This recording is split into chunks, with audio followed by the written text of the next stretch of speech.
Sobat Sehat Adiaksa, selamat datang di podcast Adia Talks, bicara sehat bersama Rumah Sakit Adiaksa Banten dengan saya Olivia Papilaya yang akan menemani Sobat Sehat Adiaksa dimanapun berada dalam edisi spesial memperingati Hari Hepatitis Sedunia yang jatuh di tanggal 28 Juli 2025 dengan tema hepatitis Let's Break It Down.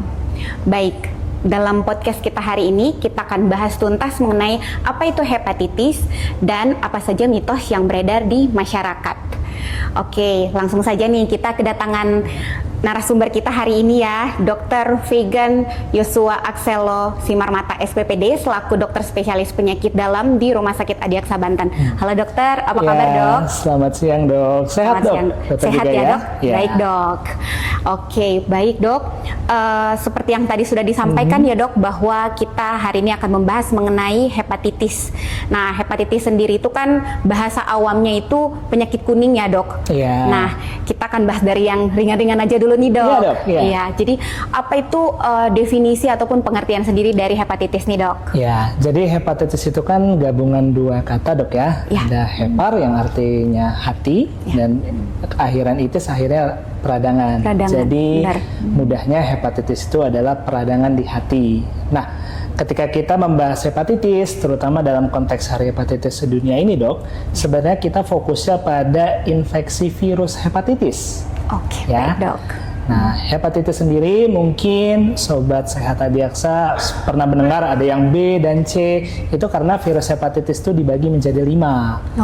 A, B, C, D, dan E. Okay. Nah, yang cukup penting kita ketahui karena berpotensi menimbulkan penyakit jangka panjang itu yang hepatitis B dan C. Nah, mungkin biar ada gambaran sebelum kita bahas lebih lanjut.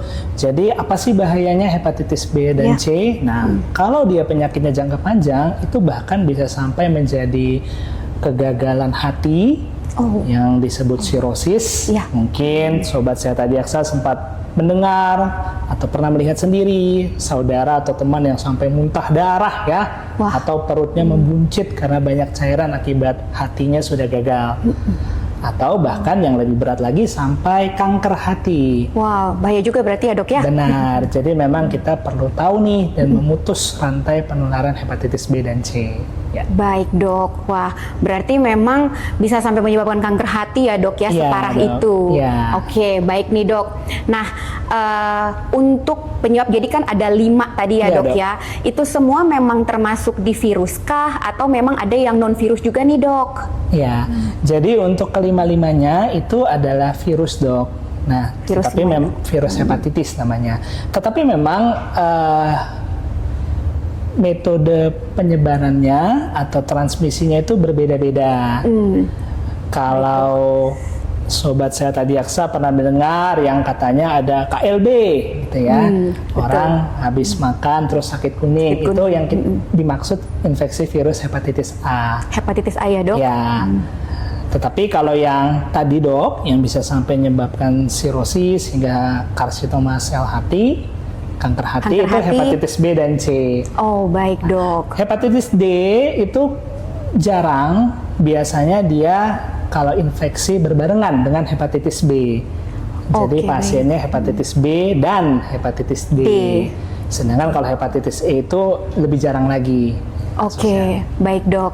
Berarti kalau untuk yang A kebanyakan juga dari fekal oral kurang lebih ya dok ya? Benar dok. Jadi transmisinya lebih banyak dari karena kita memakan zat-zat atau makanan yang tercemar dengan virusnya. Baik dok. Nah, terus kalau untuk gejalanya sendiri nih dok, itu kira-kira supaya kita bisa tahu apakah kita tuh sudah mengidap atau tidak kan ya dok? Karena kan mungkin Sobat Sehat Adiaksa juga belum paham nih dok, apa itu kira-kira gejalanya dok?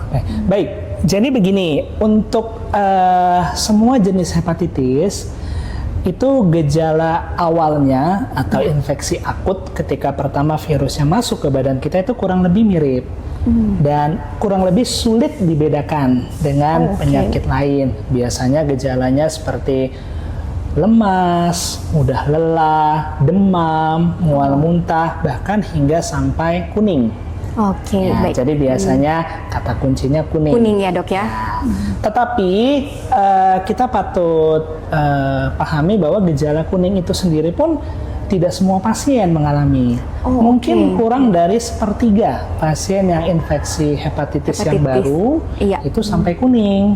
Nah, Oke dok. jadi bisa saja kita sebenarnya mungkin sudah terinfeksi hepatitis terutama B dan C ya, Iya. yang bisa menyebabkan penyakit tahunan. Tetapi kita tidak diketahui. Nah, disitulah perannya mengapa pentingnya deteksi dini atau screening. Gitu. Betul dok. Oke, baik dok. Nah, terus untuk pencegahan sendiri nih dok, kira-kira pencegahannya seperti apa dok? Oke, jadi begini dok, ketika kita mau mencegah tentu kita perlu tahu bagaimana kita bisa tertular dari hepatitisnya. Yang pertama untuk hepatitis A karena penularannya lewat transmisi fekal oral, maksudnya maksudnya tercemar kita ya, memakan makanan yang tercemar, sehingga berarti kita harus rajin tuh dok melakukan gaya hidup sehat, misalnya ya berarti sebelum makan cuci tangan, hand hygiene penting ya dok, ya. Terus mempersiapkan menu makanan kita juga dengan cara yang bersih dan higienis. Khusus untuk hepatitis B dan C, mereka itu penularannya dari cairan tubuh dok. Oh, agak berbeda sedikit dari yang A ya dok ya. Cairan tubuh yang dimaksud itu mulai dari darah, air liur, baik dok. terus sperma, cairan vagina, bahkan mungkin kalau orang yang sakit ada cairan dari rongga perut, cairan dari rongga dada. Jadi semua jenis cairan tubuh bisa menularkan hepatitis B dan C. Oke, baik dok. Sehingga dari sini kita bisa paham bahwa berarti bagaimana cara kita mencegahnya. Misalnya berarti jangan menggunakan alat-alat yang digunakan bersama-sama. Bersama ya dok, betul. Misalnya kalau memang kita punya keluarga yang hepatitis B atau C dan mungkin sedang pengobatan, ya berarti kita pisahkan sikat gigi sebagai contoh, ya. Atau mungkin makanya ini kenapa orang-orang yang pengguna obat-obatan jarum suntik, terutama yang saling sharing tidak higienis itu berisiko tinggi juga dok mengalami hepatitis B dan C. Berarti bahaya juga ya dok ya? Ya, jadi pertama itu dulu. Pertama kita menghindari supaya kita tidak tertular. Iya. Nah, kemudian kalau ternyata dok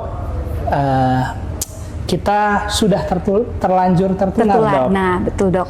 Terutama di yang hepatitis B dok, karena sifat hepatitis B dan C ini agak sedikit terbalik seperti ini. Hepatitis B kalau kita terpapar di usia muda, itu kemungkinan terkenanya sakit bertahun, sakit kronik itu tinggi sekali. Wah. Tapi kalau kita terpapar di usia tua itu rendah dok. Rendah ya dok ya. Kalau hepatitis C, justru kalau kita terpapar kemungkinan jadi penyakit kroniknya tinggi. Nah, sehingga pada hepatitis B itu ada kelompok orang yang terkenanya justru saat dia lagi dalam kandungan atau sedang ibunya melahirkan. Jadi dari ibu yang hepatitis B melahirkan, maka anaknya tertular. Tertular juga ya dok ya. Makanya itu tadi seringkali bisa saja kita tidak ada merasa sakit atau bergejala, ternyata setelah kita screening kita ada hepatitis B, itu sangat mungkin dok. Karena kan kita mungkin tidak tahu ya orang tua kita sakitnya seperti apa. Mungkin orang tua juga tidak periksa. Iya, betul dok. Berarti memang pentingnya deteksi dini atau screening ya dok ya. Benar. Nah terus dok, kira-kira untuk vaksinasi sendiri, nah itu perlu atau tidak dok? Nah, ketika ngomong vaksinasi itu begini dok. Jadi kita lanjutkan dulu sedikit dari screening ya dok. Nah, screening itu kita bisa lakukan pemeriksaan namanya untuk hepatitis B HBsAg. Itu mendeteksi ada tidak bagian kecil dari virusnya yang di darah kita. Sedangkan kalau untuk hepatitis C anti HCV. Oh, anti HCV dok ya. Menilai apakah ada antibodi terhadap hepatitis C di dalam darah kita.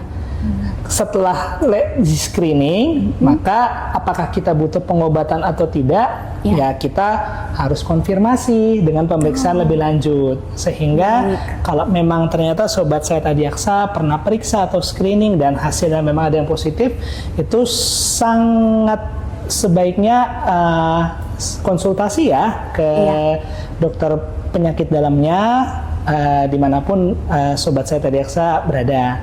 Nah, kemudian kalau untuk vaksinasi dok, vaksinasi kan tujuannya mencegah. Betul dok. Ya.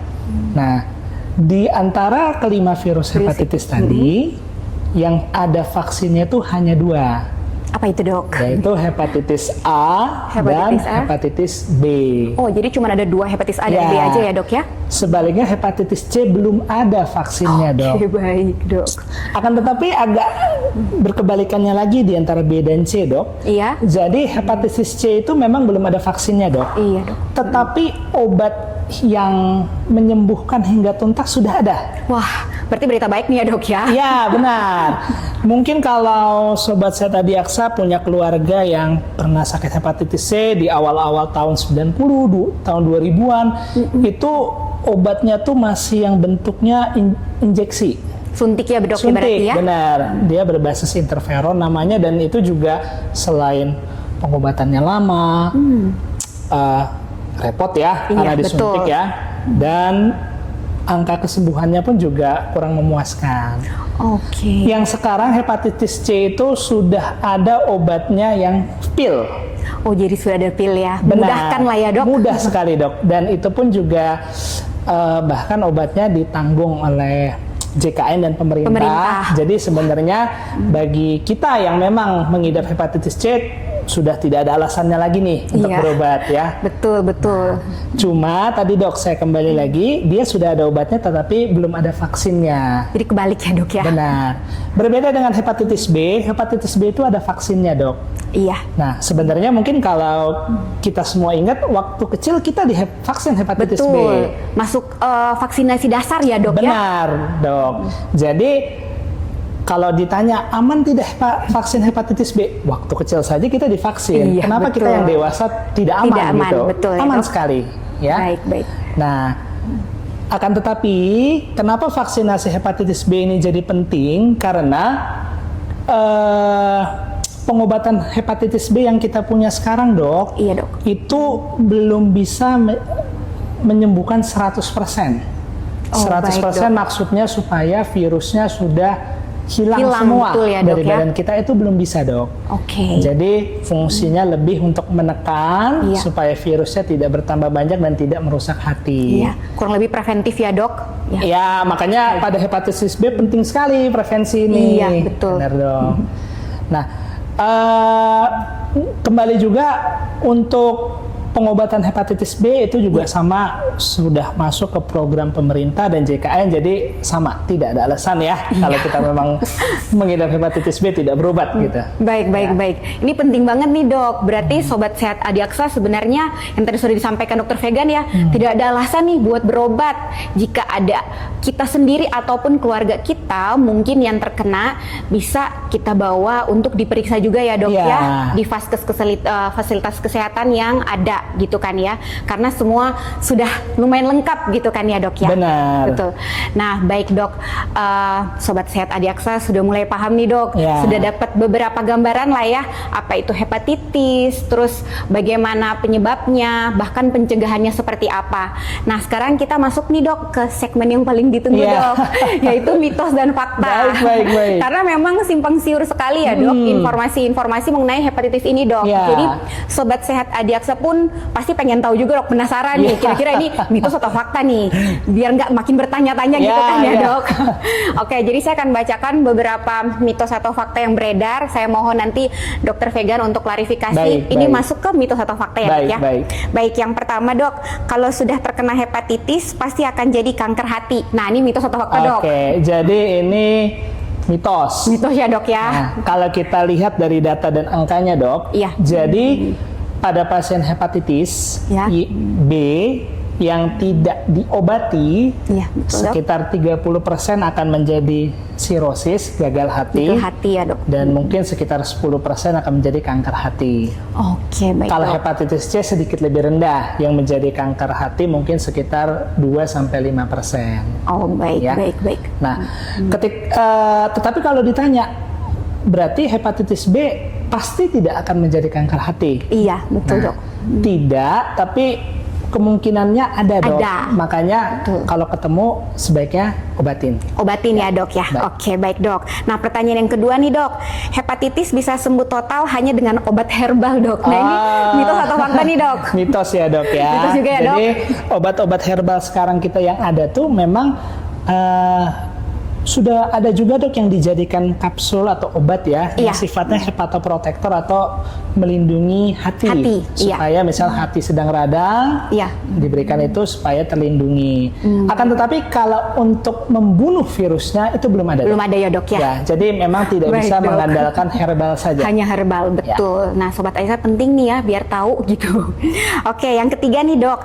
Saat ini masih banyak stigma bahwa kalau terkena hepatitis itu harus dijauhi karena menular, Dok. Oke. Nah, itu benar, itu mitos atau fakta nih, Dok? Nah, ini dibilang mitos atau fakta agak sulit ya, karena Iya, memang iya. menular, Dok. Seperti Menular yang ya, tadi Dok? kita bahas bahwa Betul. dia menular dari cairan tubuh, hepatitis B dan C. Iya. Tetapi begini, Dok, angka penularannya tuh juga sebenarnya tidak terlalu tinggi, Dok. Misalnya bahkan dari pasangan kontak seksual saja Iya. itu di bawah 1%. Oh, oke. Jadi maksud saya asal kalau kita punya keluarga yang hepatitis B atau C, oke, kita lakukan langkah preventif, hidup sehat, Iya. dan ajak keluarga kita berobat, tetapi ya nggak usah sampai dikucilkan, Dok. Iya, maksud betul, saya. betul. Bahkan di gerakan Hari Hepatitis Sedunia kita ini ada prinsipnya namanya treatment as prevention. Oh, oke. Jadi obati supaya dia tidak menularkan ke orang lain. Betul. Baik. Berarti kurang lebih kita bisa menjauhi penyakitnya, orangnya tidak gitu Benar, kan ya, Dok, Dok, ya. benar, Betul, ya. betul. Oke, baik, Dok. Nah, sebelumnya kita minta pesan dan saran atau tips gitu ya, Dok, untuk memperingati Hari Hepatitis Sedunia untuk para sobat sehat Adiaksa nih, Dok. Kira-kira gimana nih, Dok? Ya, jadi sesuai dengan semangat kita di Hari Hepatitis Sedunia kali ini, mari kita bersama putus mata rantai penularan hepatitis. Jadi kita sama-sama cegah transmisi hepatitis dengan prevensi. Ayo kita datang screening, kalau memang positif jangan ragu untuk diobati. Mari kita sama-sama buat Indonesia bebas hepatitis, Dok. Baik, Ya. baik, Dok. Oke, baik, Sobat Sehat Adiaksa, tak terasa kita sudah tiba di penghujung podcast Adia Talks untuk hari ini dalam edisi spesial ya, memperingati Hari Hepatitis Sedunia. Semoga memang podcast ini bermanfaat bagi kita semua dan kita dapat memahami dan menyadari ya bahwa pentingnya kita untuk mengetahui apa itu hepatitis, cara penularannya, pencegahannya, bahkan untuk deteksi dini ataupun screening dan vaksinasi juga ya, Dok ya. Nah, itu penting banget, serta lifestyle yang sehat. Nah, terima kasih kepada Ya, Dr. Vegan sama-sama, Dok. yang sudah bersedia meluangkan waktu yang dan memberikan ilmu yang luar biasa komprehensif Ya, bagi Dok. kita, dan juga kita berterima kasih juga nih, Dok, untuk Sobat Sehat Adiaksa Ya. yang berpartisipasi menonton podcast kita Ya. di hari ini. Nah, jangan lupa untuk di like, share ataupun subscribe media sosial yang kita punya, yaitu channel YouTube ataupun di Instagram. Dan dengan demikian saya Olivia pamit undur diri, dengan saya tutup dengan satu quotes ya, Dok ya. Jaga hati kita untuk masa depan karena satu hati sangat bermanfaat untuk satu kehidupan. Selamat Hari Hepatitis Sedunia. Salam sehat dari podcast Adia Talks, bicara sehat bersama Rumah Sakit Adiaksa Banten. See you. See you.